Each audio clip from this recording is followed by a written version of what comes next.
Hello student, welcome back to my YouTube channel chapter to learn. तो आज हम exercise 3.2 और 3.3 की जो वर्ड प्रॉब्लम्स रह गई थी, आज उन्हें सॉल्व करेंगे। ठीक है, तो ध्यान से देखना। सबसे पहली चीज वर्ड प्रॉब्लम में जो बहुत ज्यादा इंपॉर्टेंट है वो ये कि आपको क्वेश्चन पढ़ के वो समझ आना चाहिए कि वो कह क्या रहा है। क्योंकि जब तक आपको यही समझ नहीं आएगा कि वो कह क्या रहा है तो आप इक्वेशन कैसे बनाओगे। तो सबसे पहला काम क्वेश्चन को समझना है, उसके बाद उसी के अकॉर्डिंग उसकी इक्वेशन बनानी है, देन उसके बाद आपको सॉल्व करना है। ठीक है, तो 3.2 को यहाँ पे लिखा हुआ है by using substitution method. But जब आप एग्जाम दे रहे होंगे तब वहां पे बहुत ही रेयर होता है कि आपको मेथड लिख के दे कि इस मेथड से करना है। अदरवाइज आप किसी भी वर्ड प्रॉब्लम को किसी भी मेथड से सॉल्व कर सकते हैं।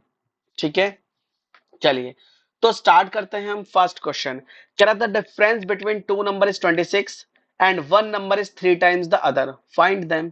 तो कह रहा है दो नंबर है हमारे, हमें नहीं पता वो नंबर क्या क्या है। ठीक है, तो मान लेते हैं जो फर्स्ट नंबर है आपका वो आपका x है,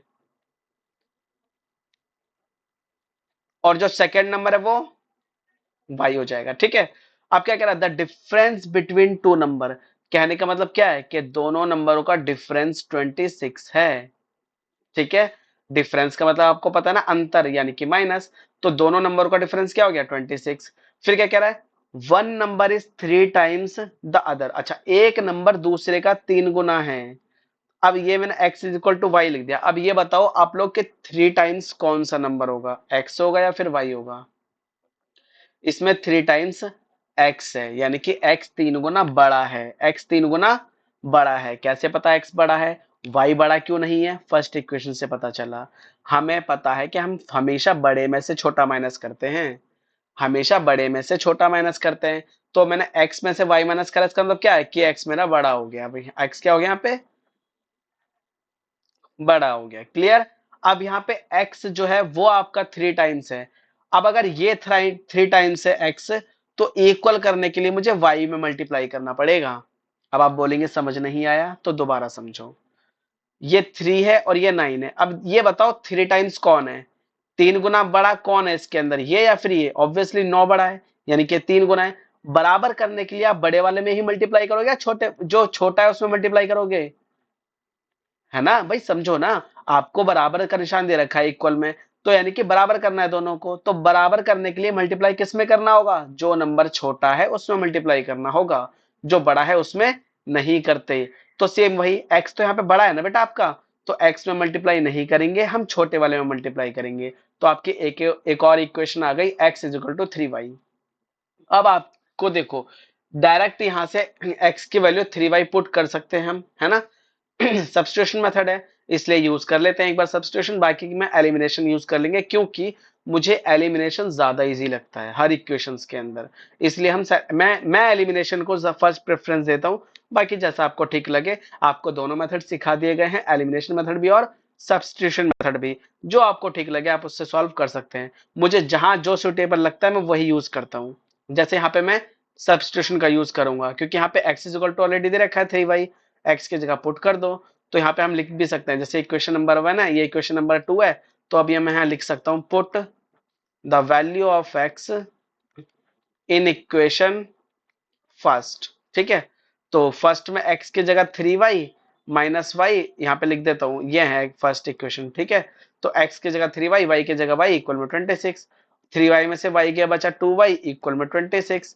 तो Y is equal to 26 upon two, cut के आ गया थ्री, यानी कि वाई की वैल्यू क्या आ गई आपकी 13 आ गई। ठीक है, अब उसके बाद y की वैल्यू आप कहीं भी पुट करके x की वैल्यू निकाल सकते हैं, तो यहीं पर ही पुट कर देते हैं। तो x is equal to three Y दे रखा है, तो x इक्वल में थ्री और y की जगह 13। तो x is equal to 13 three जा 39। आपकी x की वैल्यू भी आ गई, y की वैल्यू भी आ गई। वेरीफाई करने के लिए आप पुट कर सकते हैं। क्वेश्चन में क्या बोला है, difference of two number is 26। तो देखो डिफरेंस 26 है, तो 39 और 13 यही तो आंसर है आपका। तो दोनों का डिफरेंस क्या है 26 है कि नहीं है, और एक दूसरे का तीन गुना है कि नहीं है, बस खत्म, है ना। ये चीज आपकी कंप्लीट हो गई फर्स्ट क्वेश्चन। तो यहीं पर ये छोटा सा क्वेश्चन था। आते हैं सेकंड क्वेश्चन पे।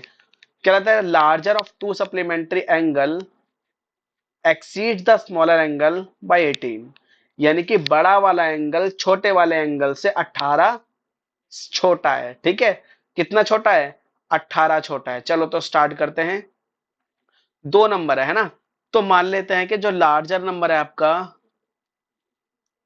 वो x है, तो स्मॉलर वाला क्या हो जाएगा आपका, y हो जाएगा, है ना, क्योंकि दो वेरिएबल का यूज करना है ना मैं।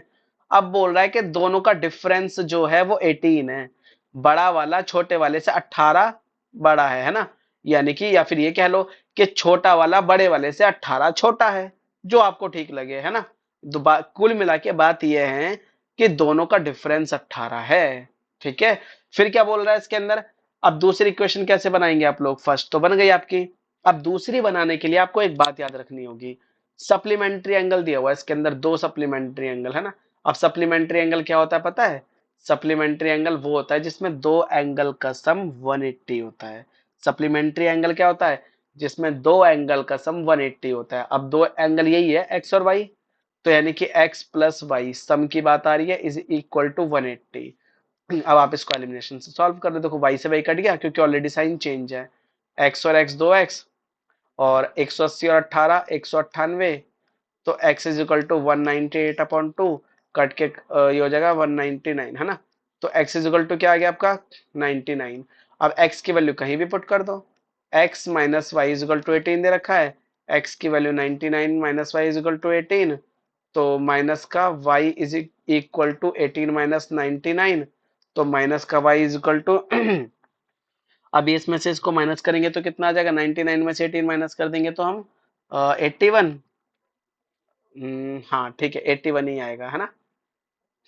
ये देख लो ना, 99 में से क्या माइनस करना है आपको, 18, तो 9 में से 8 गया 1 और 9 में से 1 गया 8, क्या आया 81 ही तो आया।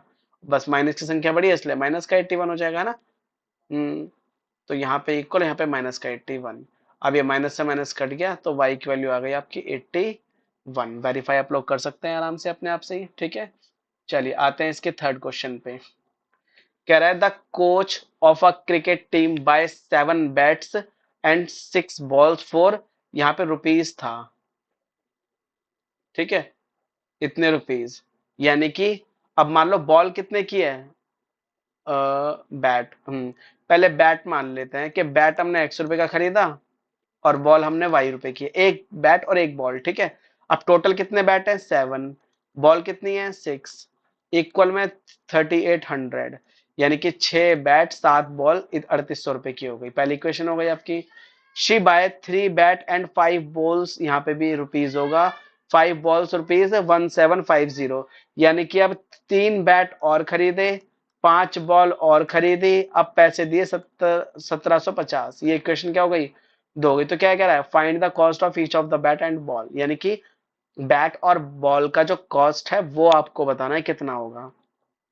तो वही एक्स या वाई इक्वल कर लो एलिमिनेशन मेथड से इसमें, है ना। तो किसे इक्वल करें बताओ आप, किसे, वाई को कर लें इक्वल या एक्स को करना है, किसी को भी कर लो यार, कोई फर्क नहीं पड़ता इससे, एक्स को कर लेते हैं चलो।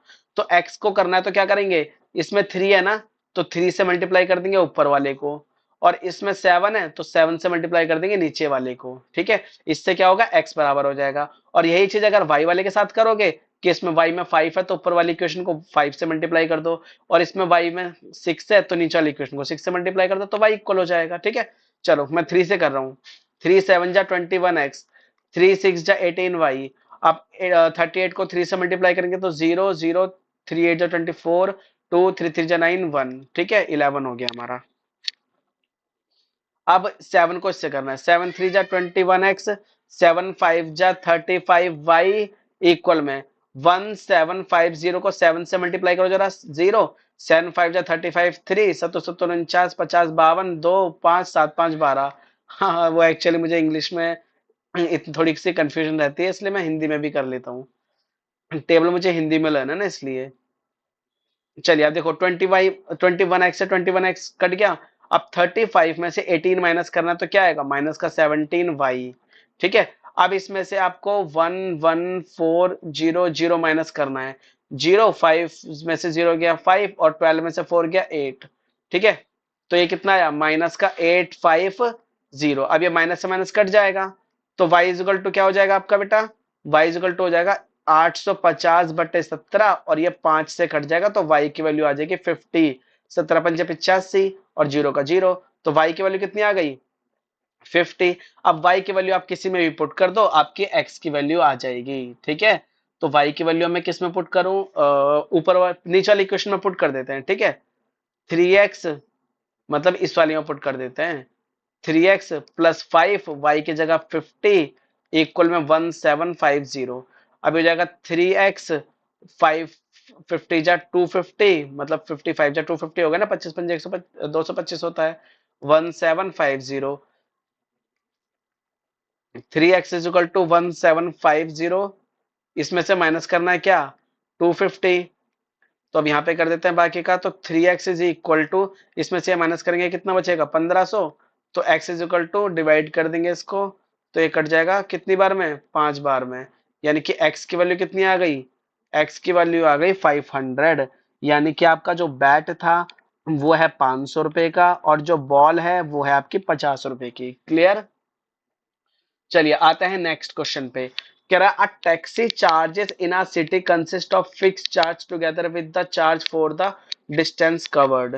For a distance of 10 kilometre the charge paid is, यहाँ पे रुपीज, ये रुपीज यहाँ पे मिट गया है हर जगह से है ना, तो यहाँ पे मैं रुपीज लिख देता हूँ छोटा सा, 105 rupees for journey of 15 kilometre the charge paid 155 rupees. तो कह रहा है what are the fix charge and the charge per kilometre, how much does a person have to pay for the travel of distance 25 kilometre. अब देखो क्या कह रहा है क्वेश्चन, समझो इसे। क्वेश्चन कह रहा है कि एक टैक्सी वाला है, वो पहले तो उसका एक फिक्स चार्ज है कि हाँ भी अगर आपने टैक्सी बुक करी है तो फिक्स चार्ज जो है मेरा वो तो देना ही देना है। उसके बाद हर 1 किलोमीटर का अलग चार्ज लूंगा, मैं हर 1 किलोमीटर का चार्ज अलग लूंगा। तो मान लेते हैं कि जो आपका फिक्स चार्ज है, कौन सा चार्ज, जो फिक्स चार्ज है हमारा वो मान लेते हैं हम एक्स है, और जो अदर चार्ज है, अदर मतलब फेयर चार्ज जो है ना, डिस्टेंस चार्ज कह सकते हैं उसको एक तरीके से, डिस्टेंस वाला जो चार्ज है उसे मान लेते हैं वाई है। ठीक है, अब क्या हुआ, तो एक बंदे ने टोटल 10 किलोमीटर के 105 रुपए दिए, कितने 105 रुपए। तो देखो एक्स जो है वो तो देना ही देना है उसको। अब 10 किलोमीटर चला है तो 10 वाई रुपए देने और होंगे ना उसको, कैसे, मान लो अगर मैं आपसे कहूं कि भाई आपने टैक्सी बुक करी थी, ठीक है, अब मैं आपसे बोलता हूं कि भाई टैक्सी बुक करने के 20 रुपए तो आपको देने ही देने हैं। अब आपको जाना कहां पर है, उसने बोला ये 2 किलोमीटर आगे जाना है, कि ठीक है सर 2 किलोमीटर आगे जाना है तो उसके 5 रुपए किलोमीटर के हिसाब से और अलग से लूंगा। तो 5 रुपए किलोमीटर के हिसाब से 2 किलोमीटर के कितने हो गए, 10 रुपए हो गए, टोटल कितना हुआ 30 रुपए, तो ये अमाउंट उसने पे करना होगा। ठीक है, यही चीज अब मैं यहाँ पे आपको समझाना चाह रहा हूं कि जो एक्स है ये तो फिक्स चार्ज है, लेकिन डिस्टेंस चार्ज तो 10 वाई हो जाएगा ना, मतलब कितना रुपए और कितना डिस्टेंस, डिस्टेंस कितना है 2 किलोमीटर और एक डिस्टेंस का कितना है 5 रुपए, टोटल कितना हो जाएगा 10 रुपए है ना। तो ये डिस्टेंस चार्ज हो जाएगा 10 वाई मल्टीप्लाई करके आ जाएगा, और इक्वल में उसने कितने रुपए दिए 105 रुपए। ऐसे ही अब क्या है, अब 15 किलोमीटर के कितने दिए 155 रुपए, तो एक्स तो उसको देने ही देना है और 15 किलोमीटर के 15 वाई देगा, और इस तरीके से टोटल कितने दिए 155 रुपए। अब आपको फाइंड क्या करना है इसके अंदर, इसमें एक्चुअल में हमें फाइंड करना है कि 25 किलोमीटर के पैसे कितने देने पड़ेंगे। भाई 25 किलोमीटर के x प्लस 25 वाई देने होंगे आपको, सिंपल है ना। बट यहाँ पे अब x और y की वैल्यू पुट करनी होगी और वो आप यहाँ से निकालोगे। ठीक है, चलिए तो देखते हैं कि हम x और y की वैल्यू कैसे फाइंड करेंगे। तो यहाँ पे देखो x ऑलरेडी बराबर है तो साइन चेंज कर दो सबके, x x कट गया, ये माइनस माइनस 25y और ये 155 में से 105 गया तो माइनस का 50। अब ये माइनस से माइनस कट जाएगा, y इज इक्वल टू 50/25 कट के आ गया 2, तो y की वैल्यू क्या आ गई आपकी 2 आ गई। ठीक है, सिंपल, यानी कि जो फेयर चार्ज है मतलब डिस्टेंस चार्ज है वो कितना है 2 रुपए पर किलोमीटर, यानी कि 2 रुपए के हिसाब से वो लेगा हर 1 किलोमीटर का। ठीक है, 2 रुपए लेगा, या फिर 1 मिनट रुको, ये कितना था आपका, सॉरी यहाँ पे ना प्लस होना चाहिए था हमारा है ना, ये मैंने माइनस हो गया था, ये हाँ मैंने इरेज किया था ना, ये इरेज किया था उसकी वजह से थोड़ा सा गलत हो गया, सॉरी 1 मिनट के लिए है ना। वो मैंने इरेज किया था ना वहां पे जो मैंने लिखा था एक्स और वाई के नीचे, तो उसकी वजह से प्लस का ये इस तरीके से देखो, ये हट गया था ए, ये चीज हो गई थी वो, ठीक है। तो ये इसलिए मैंने माइनस का समझ लिया, तो ये प्लस था हमारा। तो ये हो जाएगा आपका क्या, ये हो जाएगा आपका माइनस का 5y, और ये हो जाएगा माइनस का 50। ठीक है। अब ये माइनस से माइनस कट जाएगा, तो y इज इक्वल टू 50/5, कट के आ गया 10। तो y की वैल्यू कितनी हो गई आपकी, 10 हो गई। अब y की वैल्यू आप पुट कर दो किसी भी इक्वेशन में, x plus 10y is equal to 105 है। तो x प्लस में 10y की जगह 10 इक्वल में 105। तो x इज इक्वल टू 10 जा 100, 100 वहां जाके माइनस हो जाएगा, तो x की वैल्यू आ जाएगी आपकी 5। यानी कि अब आपके पास x भी आ गया और y भी आ गया। आपको फिक्स चार्ज इसका निकालना था ना, फिक्स x प्लस 25y, इसके कितने रुपए देने होंगे। तो x की वैल्यू कितनी है बेटा 5, 25, y की वैल्यू कितनी है आपकी 10, तो 5 प्लस 250 है ना, तो टोटल कितना हो गया 255। यानी कि टोटल इतने रुपए आपको पे करने होंगे, ठीक है, जो आपने डिस्टेंस चलिए 25 किलोमीटर उसके। चलो नेक्स्ट क्वेश्चन आते हैं। अब फ्रैक्शन बिकम 9/11, अब फ्रैक्शन बिकम 9/11। अच्छा, आपको पता है फ्रैक्शन में दो चीजें होती हैं, जैसे इस तरीके से लिखते हैं, तो ऊपर वाला हमने न्यूमिनेटर होता है और नीचे वाला डिनोमिनेटर होता है, ठीक है। तो न्यूमिनेटर हमने x मान लिया और डिनोमिनेटर को y मान लिया। तो कह रहा है फ्रैक्शन 9/11 हो जाता है if 2 is added to both the numerator and denominator. अच्छा, कह रहा है अगर न्यूमिनेटर में भी 2 ऐड कर दूं और डिनोमिनेटर में भी 2 ऐड कर दूं, तो आपका जो इक्वेशन है वो 9/11 हो जाती है। अब क्रॉस मल्टीप्लाई कर लें, इसको सही कर देते हैं। तो हो जाएगा 11x प्लस 22 इक्वल में 9y प्लस का 18। अभी हो जाएगा 11x, 9y को यहाँ लाएंगे माइनस हो जाएगा, और ये 18 माइनस 22 हो जाएगा। 11x माइनस का 9y, 22 में से 18 माइनस कर देंगे, माइनस का 4। इक्वेशन नंबर 1 बन गई। अब आगे पढ़ो। If 3 is added to both the numerator and denominator. अच्छा, अब बोल रहा है अगर दोनों में 3 3 ऐड कर दें, ये लो जी, अब 3 3 ऐड कर दो, x प्लस 3 और y प्लस 3। अब आपका फ्रैक्शन 5/6 हो जाता है। अगेन क्रॉस मल्टीप्लाई, 6x और 6 को 3 से करेंगे, 6 3 जा 18, ये ऊपर जाएगा, ठीक है, और इसको इससे करेंगे इक्वल में 5 को y से करा 5y और 5 3 जा 15। सॉल्व कर लेंगे 6x, ये इधर आके माइनस का 5y इक्वल में 15 माइनस का 18। अभी हो जाएगा आपका 6x माइनस का 5y is equal to minus का 3। ये आपकी इक्वेशन 2 हो जाएगी, ठीक है। आपकी दोनों इक्वेशन बन गई। सॉल्व कर लेंगे आप लोग, कर लेना यार, है कर लेना दोनों इक्वेशनों को सॉल्व, या चलो कर ही देता हूँ, छोड़ो, है ना, मैं ही कर देता हूँ। चलो, हमें किसे इक्वल कर लेते हैं, इसको x को इक्वल कर लो। चलो, तो x में इसके साथ क्या है 6, तो इस पूरी इक्वेशन को 6 से मल्टीप्लाई कर दो। इसमें क्या है 11, तो इस पूरी इक्वेशन को 11 से मल्टीप्लाई कर लेंगे।